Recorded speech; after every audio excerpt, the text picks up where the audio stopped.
মানুষ কোরআনুল করিম তেলাওয়াত করি না। যারা কোরআনুল করিম তেলাওয়াত জানি তারা তো তেলাওয়াত করি না, আর অধিকাংশ মানুষ কোরআনুল করিমের তেলাওয়াত জানি না। আর কোরআনুল করিমের তেলাওয়াত যারা জানি তারা কোরআনুল করিমের অর্থ জানি না। যারা কোরআনুল করিমের অর্থ জানি তারা অর্থ সহ পড়ার চেষ্টা করি না, বা কোরআনুল করিম অর্থ সহ বোঝার চেষ্টা করি না। যার কারণে আমরা আল্লাহ রাব্বুল আলামিনের প্রকৃত পরিচয় আমরা ভুলে যাই। অথচ কোরআনুল কারীমের মধ্যে আল্লাহ রাব্বুল আলামিন তার পরিচয় তুলে ধরেছেন। আমরা যে অন্যায় করি, অপরাধ করি, এর প্রধান কারণ হচ্ছে আমরা আল্লাহকে ভুলে গিয়েছি, আল্লাহর পরিচয় আমরা ভুলে গিয়েছি। কোরআনুল কারীমের মধ্যে আল্লাহ রাব্বুল আলামিন তার পরিচয় তুলে ধরেছেন। প্রত্যেকটা সূরার মধ্যেই কম বেশি পরিচয় আছে। যেমন সূরাতুত তাগাবুন সম্পর্কে আমি আপনাদের সম্মুখে কিছু আয়াত তেলাওয়াত করছি, এখানে আপনারা খেয়াল করুন। আল্লাহ রাব্বুল আলামিন ইরশাদ করেছেন, ইউসাব্বিহু লিল্লাহি মা ফিস সামাওয়াতি ওয়া মা ফিল আরদ। আসমান এবং জমিনের মধ্যে যা কিছু আছে সব কিছুই আল্লাহ রাব্বুল আলামিনের তাসবিহ পাঠ করে, মানে আল্লাহ পাকের পবিত্রতা ঘোষণা করে, আল্লাহ পাকের তাসবিহ গুণগান করে। আসমান এবং জমিনের মধ্যে যা কিছু আছে সব কিছুই আল্লাহ পাকের তাসবিহ পাঠ করে। যেমন আমরা পড়ি সুবহানাল্লাহ, নামাজের ভিতরে পড়ি সুবহানাকাল্লাহুম্মা, রুকুর মধ্যে পড়ি সুবহান রাব্বিয়াল আযীম, সিজদার মধ্যে পড়ি সুবহান রাব্বিয়াল আ'লা। এই রকম ভাবে যত তাসবিহের কথা রয়েছে আল্লাহ রাব্বুল আলামিন বলছেন আসমান এবং জমিনের মধ্যে যা কিছু আছে সবাই আল্লাহ পাকের তাসবিহ পাঠ করে। এই কথা আল্লাহ পাক কেন বলছেন এটা জেনে আমাদের লাভ কি? এটা তো আল্লাহ পাক মানুষের উপর নাজিল করেছেন। কোরআনুল কারীমটা আমার আপনার নবী বিশ্ব নবী মুহাম্মদুর রাসূলুল্লাহ সাল্লাল্লাহু আলাইহি সাল্লামের নিকট নাজিল করেছেন। তো আল্লাহ পাক শোনাচ্ছেন যে আসমান এবং জমিনের মধ্যে যা কিছু আছে, যত প্রাণী আছে, যত উদ্ভিদ আছে, যত জড় বস্তু আছে, সব কিছুই আল্লাহ পাকের তাসবিহ পাঠ করে। লাহুল মুলকু ওয়া লাহুল হামদ, গোটা বিশ্বের রাজত্ব তারই। ওয়া লাহুল হামদু, প্রশংসা সব তারই। আমরা যদি আল্লাহ পাকের তাসবিহ পাঠ না করি, আল্লাহ পাকের প্রশংসা না করি, তারপরও প্রশংসা সব আল্লাহ তাআলার। আমরা প্রশংসা করি বা না করি, তারপরও প্রশংসা সব আল্লাহ তাআলার, কারণ তিনিই তো স্রষ্টা, সবকিছুই তো তার। লাহুল মুলক, গোটা বিশ্বের রাজত্ব তারই। ওয়ালাহুল হামদু, এই প্রশংসা সবই তার। যদি এই গোটা বিশ্বের মানুষ কেউই যদি আল্লাহ পাকের তাসবিহ না পাঠ করে, একবারও যদি আলহামদুলিল্লাহ না বলে, তাহলে আল্লাহ পাকের কোনো লস নাই। মানুষ যদি কোটি কোটি বার বলে, দিন রাত খেয়ে না খেয়ে আল্লাহ পাকের তাসবিহ পাঠ করে, যদি গুণগান করে, তাহমিদ পাঠ করে, তাহলে আল্লাহ পাক যে আরো বেশি ক্ষমতার অধিকারী হয়ে গেল বা অনেক ধন সম্পদ টাকা পয়সা বেড়ে গেল, এমন না। আল্লাহ পাক যেমন আছেন তেমনই থাকেন। কিন্তু আল্লাহ রাব্বুল আলামিন বলছেন আসমান এবং জমিনের মধ্যে যা কিছু আছে সব কিছুই আল্লাহ পাকের তাসবিহ পাঠ করে। এই কথা জানিয়ে আল্লাহ পাক দুনিয়ার বান্দা বান্দীদেরকে জানাচ্ছেন, ও দুনিয়ার বান্দা বান্দীরা, আসমান এবং জমিনের মধ্যে যা কিছু আছে সবাই কিন্তু আমি আল্লাহ পাকের তাসবিহ পাঠ করে। কিন্তু আমি আল্লাহ রাব্বুল আলামিন চাই, ও দুনিয়ার মানুষ, আমার বান্দা বান্দীরা, তোমরা আমি আল্লাহ পাকের তাসবিহ পাঠ করো। যখন আমরা আল্লাহ রাব্বুল আলামিনের তাসবিহ পাঠ করি, তখন আমরা বলি সুবহানাল্লাহ, অর্থাৎ আমি আল্লাহ পাকের পবিত্রতা ঘোষণা করছি। আল্লাহ আপনি পবিত্র। এখন দুনিয়ার মানুষ যতই বলুক যে আল্লাহ আপনি পবিত্র, এমন তো না যে এই কথা বললে আল্লাহ পাক অনেক বেশি পবিত্র হয়ে যায়, এমন তো না। আল্লাহ পাক যেমন পবিত্র তেমন পবিত্রই থাকেন। দুনিয়ার মানুষ যদি সুবহানাল্লাহ, আল্লাহ আপনি পবিত্র, এই কথা যদি না বলে, তাহলে যে আল্লাহ অপবিত্র হয়ে যায় এরকম না। আল্লাহ তাআলা যেমন আছেন তেমনই থাকেন। আল্লাহ পবিত্র হন না, অপবিত্র হন না।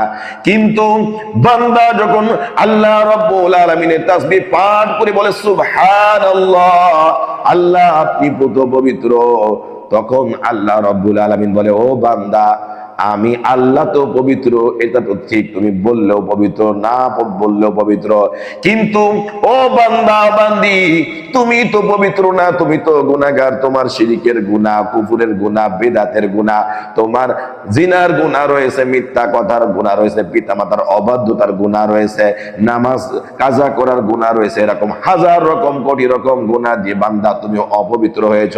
কিন্তু যখন তুমি আমি আল্লাহকে পবিত্র বলে ঘোষণা করো, আমি আল্লাহ রব্বুল আলামিন তোমাকে পবিত্র বানায় দিই। এই জন্য আল্লাহ রাব্বুল আলামিন বলছেন সাব্বাহা লিল্লাহি মা ফিস সামাওয়াতি ওয়াল আরদ। এইভাবে আল্লাহ পাক বিভিন্ন আয়াতে বলছেন যে আসমান এবং জমিনের মধ্যে তাসবিহ পাঠ করে। এবং সূরাতুল আলার মধ্যে আল্লাহ পাক বলছেন সাব্বিহ ইসমা রাব্বিকাল আলা। ও নবী, আপনি আপনার মহান প্রভুর তাসবিহ পাঠ করুন, আপনার রব্বিকাল আলা, মহান প্রভুর তাসবিহ পাঠ করেন আপনি, অর্থাৎ সুবহানাল্লাহ আপনি বলেন। ওয়া হুয়া আলা কুল্লি শাইইন কাদির, আর তিনি হচ্ছেন প্রত্যেক জিনিসের উপর সক্ষম। আল্লাহ রাব্বুল আলামিন সব কিছুই পারেন। আমরা অনেকেই বর্তমানে আছে, আলেম ওলামাদের মধ্যে আছে, অনেকে ইখতিলাফ করছে যে আর রহমানু আলাল আরশি ইস্তাওয়া, আল্লাহ শুধু আরশে আছেন আর কোথাও নেই। আরেক দল আলেম ওলামারা বলছেন, সূরা কাফের একটি আয়াতের দলিল পেশ করে বলছেন ওয়া নাহনু আকরাবু ইলাইহি মিন হাবলিল ওয়ারিদ, আমি হচ্ছে বান্দার শাহরগের থেকেও নিকটে আছি। এখন এখানে দুই ধরনের ইখতিলাফ হয়েছে। একদল বলছে আল্লাহ শুধু আরশে আছে, আর একদল বলছে না, আল্লাহ তো বান্দার শাহরগের নিকটেই আছে, তাহলে আল্লাহ তো শুধু আরশে নেই। আরেক দল বলছে, বিশেষ করে বাংলাদেশে যারা আহলে হাদিস আছে তারা বলে যে আল্লাহ শুধুই আরশে আছে। অথচ আল্লাহ রাব্বুল আলামিন তার যে পরিচয় কুরআনুল কারীমের মধ্যে তুলে ধরছেন, এই কথা যদি আমরা বুঝি যে আল্লাহ তাআলার পরিচয়টা কি, আল্লাহ পাকের ক্ষমতাটা কি, আল্লাহ পাকের কুদরতটা কি, এটা যদি আমরা বুঝি, তাহলে এই দুই আয়াতের অর্থই আমাদের বোঝা সহজ হয়ে যায়। আল্লাহ রাব্বুল আলামিন বলছেন ওয়া হুয়া আলা কুল্লি শাইইন কাদির, আল্লাহ রাব্বুল আলামিন তো সব কিছুই পারেন। আমি এখন যশোরে আছি, আমার জন্য এখন ঢাকায় থাকা সম্ভব না, আমেরিকায় থাকা সম্ভব না। একই মানুষ বাংলাদেশে আছে, আবার সৌদি আরবে থাকবো, এটা সম্ভব না। কিন্তু আল্লাহ পাকের নিকট সম্ভব, তিনি সব কিছু পারেন। আলা কুল্লি শাইইন কাদির, ওই আল্লাহ রাব্বুল আলামিন যেমন আরশে থাকতে পারেন, ওই আল্লাহ বান্দার শাহরগের নিকটেও থাকতে পারেন। ওই আল্লাহ রাব্বুল আলামিন বাংলাদেশেও থাকতে পারেন, সৌদি আরবে থাকতে পারেন, ঢাকাও থাকতে পারেন, আমেরিকায় থাকতে পারেন।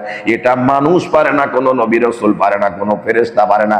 এটা শুধুমাত্র আলা কুল্লি শাইইন কাদির, তিনি শুধু পারেন। সুতরাং তিনি আরশেও থাকতে পারেন, তিনি বান্দার শাহরগের নিকটেও থাকতে পারেন। তিনি শুধু মুসলমানের নিকটে না, তিনি অন্য ধর্মের যত মানুষ আছে ওই সকল মানুষদের কাছেও তিনি থাকেন। তিনি সব কিছুই জানেন, তিনি সব কিছুই শোনেন। তিনি শুধু মানুষের কাছে না, তিনি প্রত্যেকটা প্রাণীর কাছেই থাকতে পারেন। তিনি সমুদ্রের তলদেশে যত প্রাণী আছে প্রত্যেক প্রাণীর নিকটে তিনি থাকতে পারেন। ওয়া হুয়া আলা কুল্লি শাইইন কাদির, হুয়াল্লাযী খালাকাকুম। আমি সংক্ষেপে আপনাদেরকে বলছি যে আল্লাহ তাআলার পরিচয় কি। এই কুরআনুল কারীমের মধ্যে আল্লাহ পাক তার পরিচয় তুলে ধরেছেন। এই পরিচয় না জানার কারণে, এই কুরআনুল কারীম না পড়ার কারণে, কুরআনুল কারীমের অর্থ না পড়ার কারণে আল্লাহর পরিচয় ভুলে গিয়েছে। এখন নিজেরা শুধু এই ঠেলাঠেলি, গুতাগুতি, তর্কতর্কি, ঝগড়া ফাসাদ লাগাইছে। আল্লাহ রাব্বুল আলামিন বলছেন হুয়াল্লাযী খালাকাকুম ওয়া মিনকুম কাফিরুন ওয়া মিনকুম মুমিন, তিনি তোমাদেরকে সৃষ্টি করেছেন। ফামিনকুম কাফিরুন ওয়া মিনকুম মুমিন, এরপরে তোমাদেরকেও কাফের হয়েছে, এরপরে তোমাদেরকেও মুমিন হয়েছে। দেখবেন বর্তমানে কিছু মানুষ বলে যে এই যে যারা হিন্দু হয়েছে তারা তো তাদের পিতামাতা হিন্দু ছিল, সেও হিন্দু হয়েছে, তাদের পিতামাতা খ্রিস্টান ছিল, সেও খ্রিস্টান হয়েছে, এখানে তার কি দোষ? অথচ আল্লাহ রাব্বুল আলামিন বলছেন সমাধান। আইনুদ্দিন আল আজাদ রহমাতুল্লাহ আলাইহি বলেছেন যে তোমার সমাধান তো কুরআনুল কারীমের মধ্যে রয়েছে। তো তোমরা নিজেরা সারাদিন পত্রিকা পড়বা আর ফেসবুক দেখবা আর বলবা, নিজেরা বলবা যে এটা তার কি দোষ, বা নানা রকম এরকম ইখতিলাফ আর বিতর্ক সৃষ্টি করে। তো আল্লাহ পাক কুরআনুল কারীমের ভিতরে বলে দিয়েছে, ওরে বান্দা, তোমার অন্তরের খবর আল্লাহ পাক কুরআনুল কারীমের ভিতরে বলছেন। এই জন্য তো বলছেন আলিফ লাম মিম যালিকাল কিতাবু লা রাইবা ফীহি, এই কিতাব আল্লাহ রাব্বুল আলামিনের পক্ষ থেকে মুহাম্মদুর রাসূলুল্লাহ সাল্লাল্লাহু আলাইহি ওয়াসাল্লামের নিকট নাযিল হয়েছেন, এর মধ্যে কোনো সন্দেহ নাই। হুদাল্লিল মুত্তাকিন, এটা মুত্তাকি যারা হবে, এই মুত্তাকিদেরকে পথ প্রদর্শন করবে, দিক নির্দেশনা দিবে। তার অন্তরের সমস্ত খবর, তার সমস্ত প্রশ্নের জবাব আল্লাহ পাক কুরআনুল কারীমের মধ্যে রাখছেন। শুধু নিজেরা তর্ক বিতর্ক করলে হবে? আল্লাহ পাক বলছেন, আমি তোমাদেরকে সৃষ্টি করেছি, এরপরে তোমাদের কেউ কাফের হয়েছে, আমি মুমিন, এরপর তোমাদের কেউ মুমিন হয়েছে। ওয়াল্লাহু বিমা তা'মালুনা বাসীর, আর আল্লাহ রাব্বুল আলামিন তোমরা যা করো সব কিছুই দেখেন। সুবহানাল্লাহ। আল্লাহ পাক তোমরা যা করো তা সব কিছুই আল্লাহ পাক সব কিছুই দেখেন।